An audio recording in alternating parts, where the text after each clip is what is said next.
Kembali menyapa Anda semuanya dalam program Bible Everyday. Hari ini kita akan terus belajar akan firman Tuhan dan kita sudah tiba di Yesaya pasal yang kedua.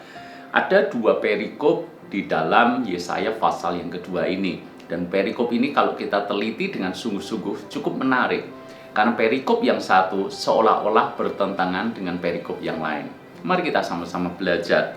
Di dalam perikop yang pertama, di pasal yang kedua ini dikatakan bahwa Sion sebagai pusat kerajaan damai. Apa maksudnya? Nubuatan akan terjadi. Di dalam ayat yang kedua, akan terjadi pada hari-hari terakhir, gunung tempat rumah Tuhan akan berdiri tegak di hulu gunung-gunung dan menjulang tinggi di atas bukit-bukit. Segala bangsa akan berduyun-duyun ke sana. Dan banyak suku bangsa akan pergi serta berkata, mari kita naik ke gunung Tuhan, ke rumah Allah Yakub, supaya ia mengajar kita tentang jalan-jalannya dan supaya kita berjalan menempuhnya. Sebab dari Sion akan keluar pengajaran dan firman Tuhan dari Yerusalem. Alangkah indahnya ayat-ayat ini. Sebab ayat ini menjelaskan bahwa Sion akan menjadi pusat kerajaan damai. Israel, Yerusalem itu akan dimuliakan. Begitu dimuliakannya lah Israel, maka bangsa-bangsa akan berduyun-duyun datang kepada Israel. Mereka akan belajar kepada Israel. Bahkan mereka akan naik ke gunung Tuhan. Bukankah ini hal yang sangat indah? Gambarannya di zaman sekarang adalah akan tiba waktunya di mana tuaian besar akan terjadi. Jiwa-jiwa akan datang kepada Tuhan melalui hidup kita. Sehingga orang percaya sungguh itu akan menjadi seperti bintang di langit, bersinar, bercahaya, menarik banyak orang supaya datang kepada Kristus. Itu adalah perikop yang pertama. Bagaimana kita orang percaya diangkat, dimuliakan Tuhan, sampai orang-orang melalui hidup kita, mereka percaya kepada Yesus. Namun kalau kita teliti perikop berikutnya, atau perikop selanjutnya, ini seolah-olah bertentangan dengan perikop yang pertama.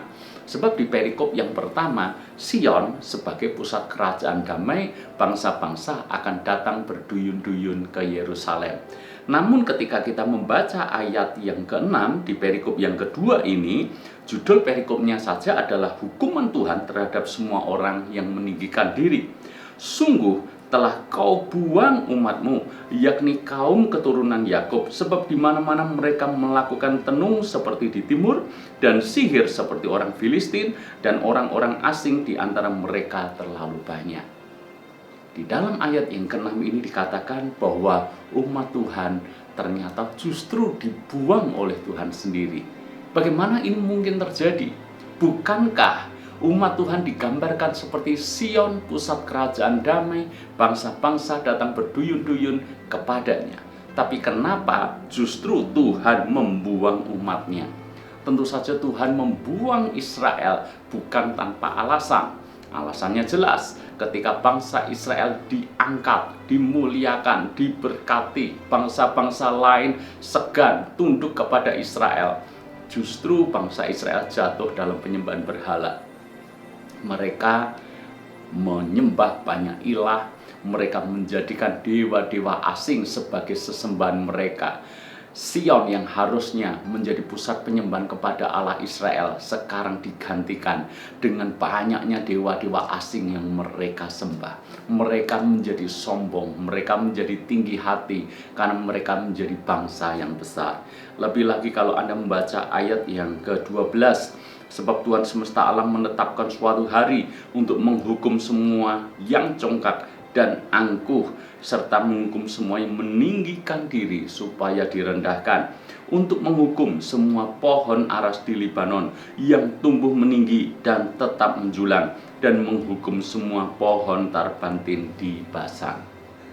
Ibu bapak saudara semuanya, dimuliakan Tuhan, diberkati Tuhan, diangkat oleh Tuhan. Hati-hati, sebab kalau kita tidak hati-hati, justru hal ini membuat kita sombong. Hal ini justru membuat kita lengah dan mengizinkan ilah-ilah asing, ilah-ilah modern menjadi Tuhan di dalam hati kita, sehingga kita memiliki Allah lain dan sujud menyembah. Ini yang membuat Tuhan menjadi murka. Ini yang Tuhan membuat Tuhan menjadi marah.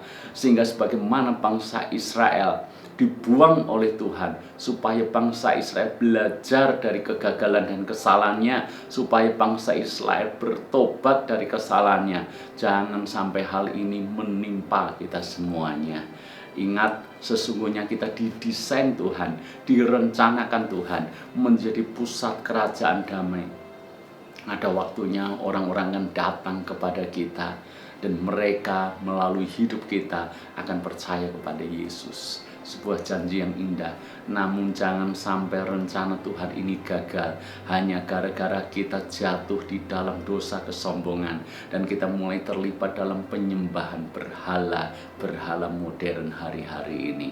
Sehingga jangan sampai digenapi firman yang berkata, sebab yang terdahulu menjadi yang terakhir, dan yang terakhir menjadi yang kemudian. Jangan sampai kita orang percaya kehilangan keselamatan, dan justru mereka yang sebelumnya tidak percaya, tapi melalui kita bisa percaya kepada Yesus, justru yang diselamatkan. Bukankah ini ironis sekali?